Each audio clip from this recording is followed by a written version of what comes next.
Hi guys, welcome back to another video.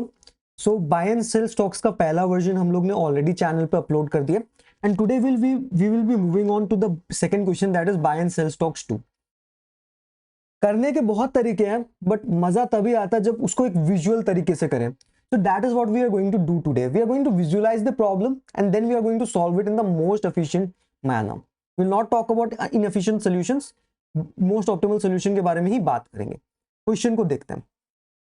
हमारा question simple सा कह रहा है that our target is that we have been given an integer array prices where prices of y is the price of a given stock on the ith day, just like the last question. And on each day we may decide to buy or sell stock. Restrictions क्या है? You can only hold at most one share of a stock at any time. However, you can buy it then immediately and sell it on the same day. Find and return the maximum profit you can achieve.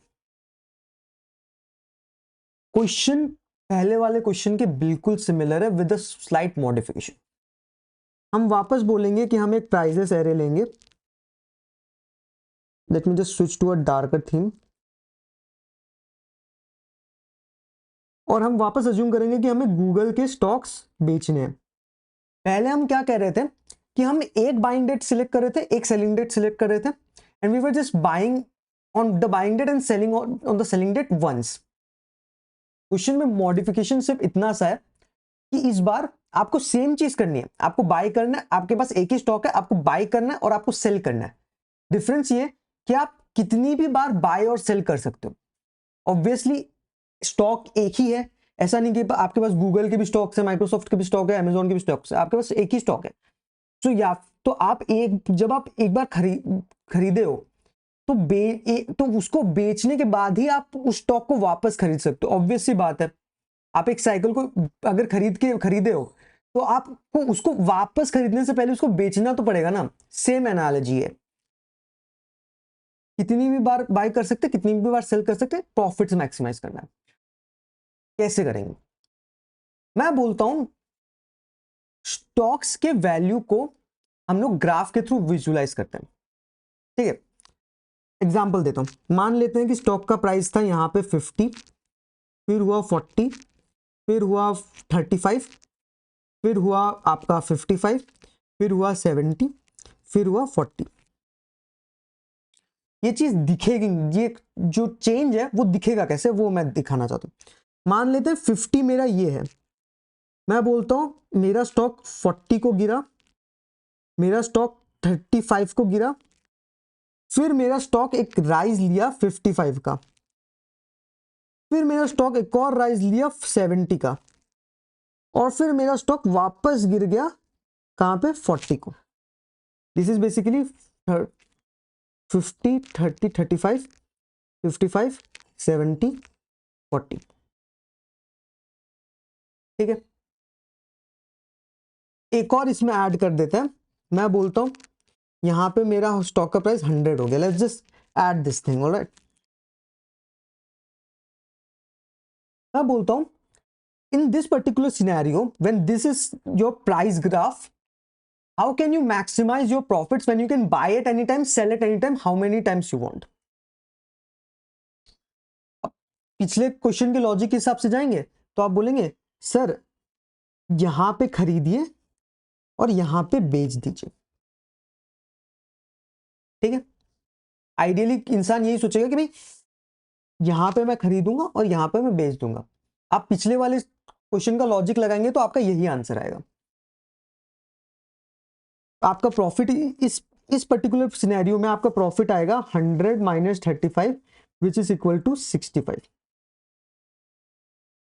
Maximum और maximise कर सकते हैं क्या? मैं बोलता हूं 35 पे खरीदो, 70 पे बेचो। प्रॉफिट क्या आया? 70 minus 35 which is equal to 35। ठीक है, सॉरी, मैं बोलता हूं 40 पे वापस खरीदो, 100 पे वापस बेच दो। प्रॉफिट क्या आया? 100 minus 40 which is equal to 60। मेरा ओवरऑल प्रॉफिट आ गया 95। ऐसा क्यों हुआ? बहुत ऑब्वियस सी बात है कि मैं बोल रहा हूं कि मैं ये वाला भी पोर्शन कंसीडर कर रहा हूं और मैं ये वाला भी पोर्शन कंसीडर कर रहा हूं। तो मेरा ये पर्टिकुलर पोर्शन मेरा दो बार यूटिलाइज हो रहा है, राइट। मगर अगर मैं सिर्फ ये वाला पोर्शन कंसिडर करता तो मेरा ये पर्टिकुलर जो पोर्शन है 40 से लेके 70 का यानी 30 का, ये सिर्फ सिंगुलर टाइम यूटिलाइज होता। और आप यहां पे देख भी सकते हो कि 95 और 65 में जो डिफरेंस है वो 30 का ही है। मैं बोल रहा हूं मैं कितनी भी बार स्टॉक ले सकता हूं, कितनी भी बार स्टॉक बेच सकता हूं। तो मैं बोलता हूं कि यहां पे मेरा ये स्टॉक का मेरा मान लो ये एस प्राइस है, और मैं बोलता हूं इसके जस्ट बाद स्टॉक का प्राइस मान लो कि 1 रुपये भी बढ़ गया, 1 रुपये भी बढ़ गया, 10 से 11 भी हो गया, तो मैं बोलता हूं मैं इस प्रॉफिट को बुक कर लेता हूं ना। अब आप बोलोगे कि मेरा ग्राफ कुछ ऐसे दिख रहा है,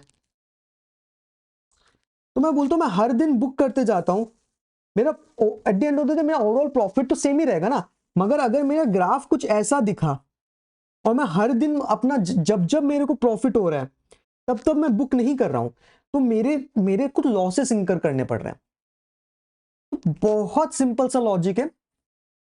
प्रॉफिट मेरे को तभी हो सकता है जब मेरा एक दिन प्राइस कम है और दूसरे दिन मेरा प्राइस बढ़ता है। That is the inherent logic of getting a profit. तो मैं बोलता हूं जब भी मेरे को इमीडिएट प्रॉफिट बुक करने का मौका मिले मैं इमीडिएट प्रॉफिट बुक कर लूंगा। आप ये देख भी सकते हो, यहां मेरे को इमीडिएट मौका मिला, यहां मेरे को इमीडिएट मौका मिला, यहां मेरे को इमीडिएट मौका मिला, तो मेरे ना प्रॉफिट उसी टाइम में बुक कर लूंगा। यही लॉजिक है, इतना ही सिंपल सा लॉजिक है। इसका कोड बहुत ही सिंपल होगा।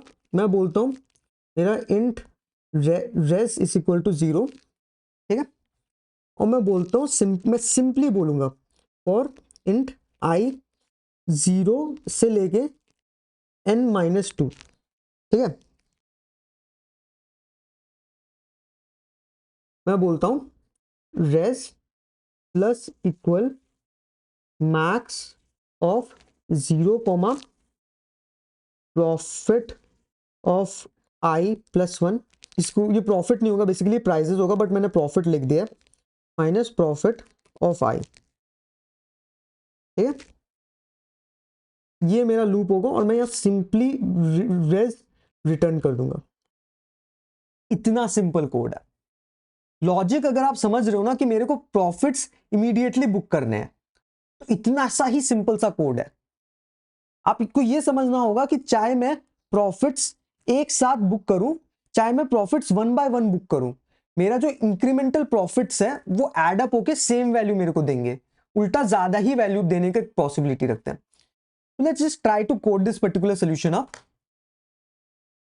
मैं सिंपली बोलता हूं I would take my profit variable as 0 and I say I is equal to 0, I is less than prices dot size -1 and I say I plus plus।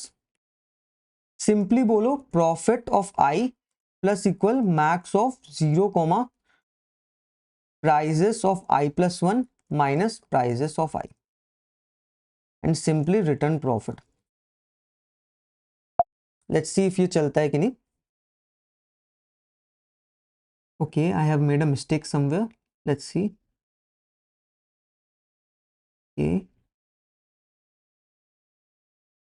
Okay, sorry, this won't be profit of I, this would just be profit. Now let's try to submit. Okay, we are getting the right answer, so let's now try to get this solution accepted. हो गया solution accept, बहुत ही simple था। Space complexity की बात करूं, मैं एक ही अपना वेरिएबल यूज कर रहा हूं, that is my order of 1 space complexity and इस ओवरऑल लूप की टाइम कॉम्प्लेक्सिटी मेरी ऑर्डर ऑफ n है। तो मेरी सोल्यूशन की जो टाइम कॉम्प्लेक्सिटी है वो ऑर्डर ऑफ n रहती है, एंड मेरी जो सोल्यूशन की जो स्पेस कॉम्प्लेक्सिटी है वो मेरी ऑर्डर ऑफ 1 रहती है। तो आई होप गाइस की वीडियो पसंद आया हो। अगले जो दो क्वेश्चन है buy and stock sell stocks 3 and 4, वो दोनों हार्ड क्वेश्चन है और उन दोनों क्वेश्चंस को हम यहीं पे सॉल्व करेंगे, और उसके बाद बाय और सेल स्टॉक से और भी मॉडिफिकेशंस है जिनको भी हम एक्सप्लोर करेंगे। So subscribe to the channel.